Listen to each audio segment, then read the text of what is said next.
All right, I got to ask you, and we'll start with you, Peter. Which rookie quarterback situation is the most intriguing? I saw a really funny thing on Twitter last night. It was a Sports Illustrated cover, and it was people trying to decide if Cam Newton, Jake Locker, or Blaine Gabbert were going to be the guys. We put so much stock into these rookie quarterbacks, so many expectations, especially when they're picked so high in the first round. Which one stands out to you the most? Let's go from the back to the front on this one. I'm going to go with the 12th overall pick and the last of the quarterbacks. And that would be Bo Nix, who I had in my mock draft yesterday going to the Denver Broncos 12th overall, and got a lot of pushback saying, well, they like him, sure, but they're going to trade back and they'll move back and then they'll get Bo Nix. I'll tell you this. Sean Payton was not getting cute here. Sean Payton wanted Bo Nix, and when he was still on the board at 12, they made the pick, and they were happy with it. Here's so many stories about combine visits and pro days and top 30 visits. Payton wanted to test the mettle of Bo Nix's ability to devise a game plan and be able to comprehend what his offense was. When they had their workout with Bo Nix the night before, they offered him 3 different sheets of paper with a bunch of different concepts. They said, you can study this, and then we're going to want to quiz you on it the next day. Nix came in and had it and was absolutely nails. Yeah. Sean Payton, talking to him last night, he said, look, Schrags, he's the most accurate quarterback in college football history. That's what we're getting here. He's a guy that I think I can run my offense with.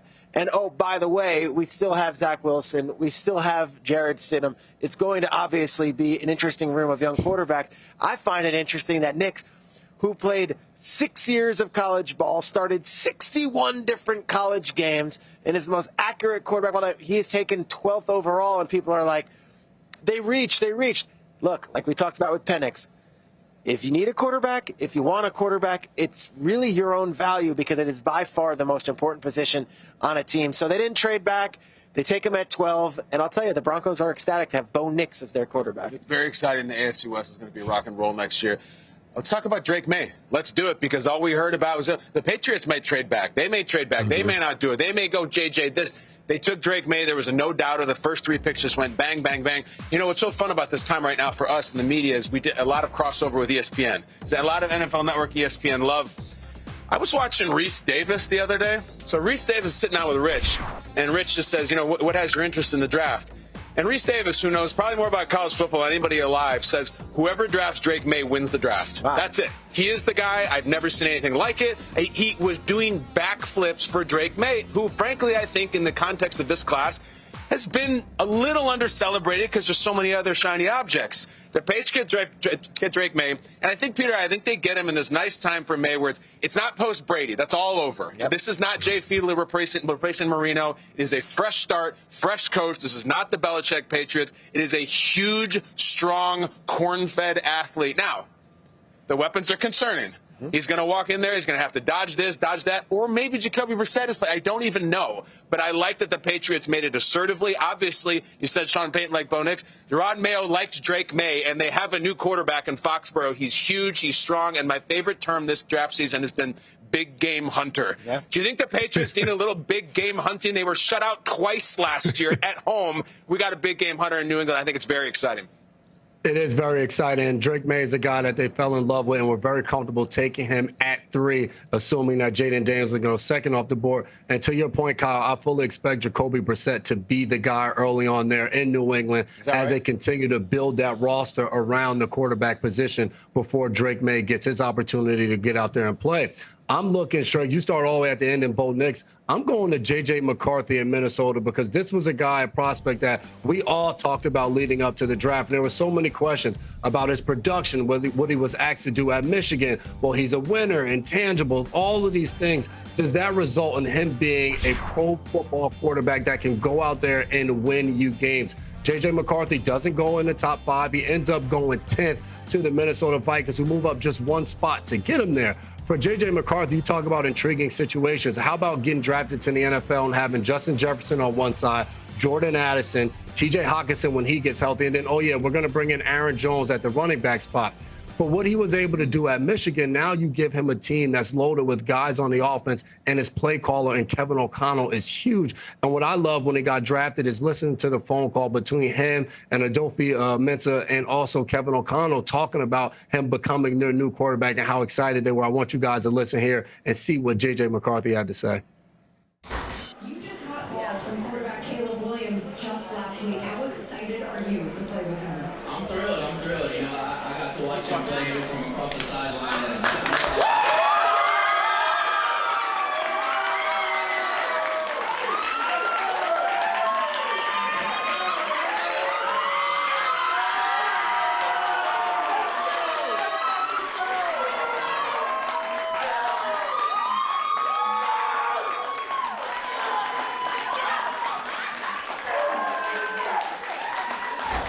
JJ with a little bit of the skull clap right there. You saw excited the family. There's nothing better than those reactions. And they got their new quarterback. Yes, Sam Darnold is there, but a lot of belief in JJ McCarthy. He told those coaches, I promise you one thing, if you brought me there, we were going to win. And that's what JJ McCarthy has represented. Let's see if he can do it in Minnesota. Jane, who's the team and who's the quarterback that you're rolling with?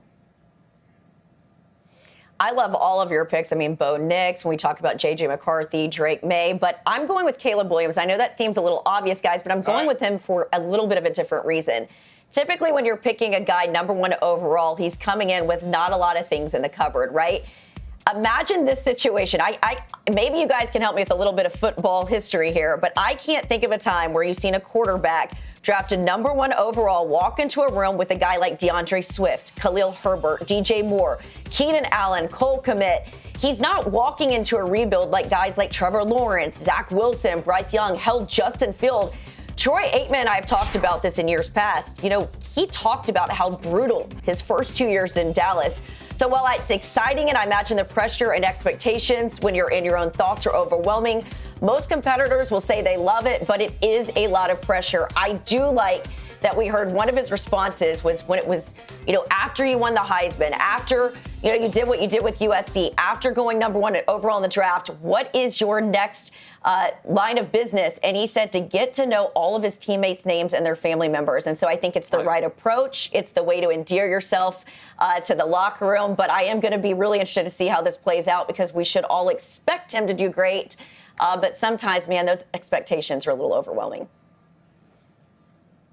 It's true. And listen, I feel like we haven't heard from Bryce Young since last year. You know what I'm saying? We were covering the draft last year. Same reaction. Yeah, it's exciting we got him, but then what he showed up for was very difficult. I think Jane makes a great point that this is not some terrible rest of talent Bears team. It's like Caleb walks in and let's drive this thing now. I have a lot of thoughts personally on what Caleb means to Chicago, a lot of the reactions last night, a lot of the jokes that people are making. I'm going to get into that at the top of the third hour, but for right now, I think Jane is right. He shows up in a loaded huddle, just ready to rock and roll. Real quick, we started the show with Penix, where we've talked a lot about Penix.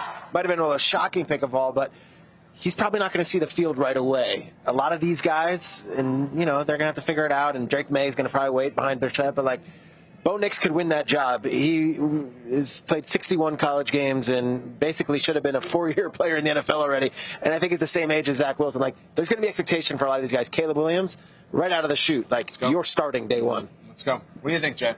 He's going to be out there, and it's going to be so much fun to watch. And, Jane, you said it. He talked about caring about the people that are going to be in that organization. But he also got Rome Odunze at #9. And we talked about whether they were going to go lime and what they were going to do. They got another receiver for him to go alongside what we talked about in Keenan Allen and DJ Moore. So it doesn't get any better than that. And you talk about in the first round, we said 6 quarterbacks go in the first 12 picks.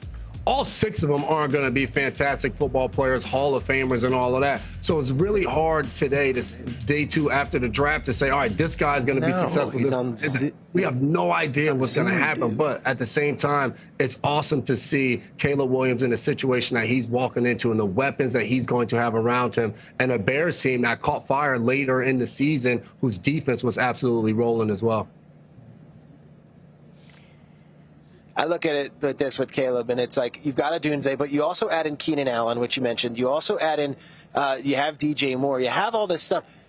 That situation in the NFC North for Caleb, if it doesn't succeed, like all this, like there are going to be expectations. Big time. Like, this isn't one of those where it's Bryce Young and it's like, all right, Carolina, it's the Chicago Bears. So to me, this is all the salad. It's not going to be easy. You can't have like the starter season where you're like you're 6-11. I will say this though: 7-5 last year at USC. Like that might have been the best thing for Caleb Williams. No doubt. And this whole pre-draft process where people were tearing him down a bit, because I almost would rather have a quarterback who's been through a little bit of adversity, like Michael Penix with the knees and the whole. Like, okay, he's been through it.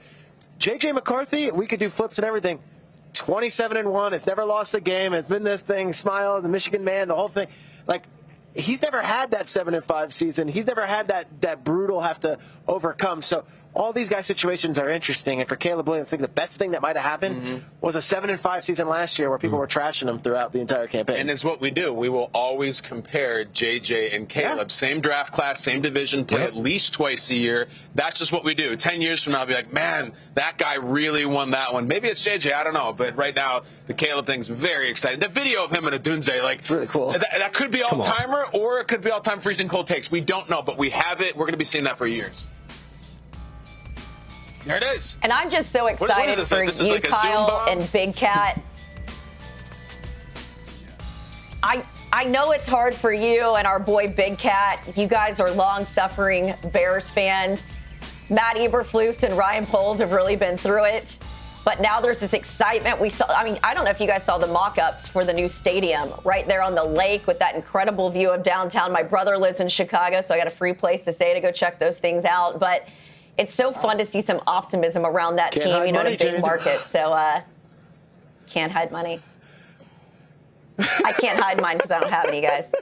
Well, Jane's not worried. So everyone's like, where are they going to park at that stadium? It's like, well, there's boat docks right there. Guys, just pull the boat up. pull my brother's yacht up.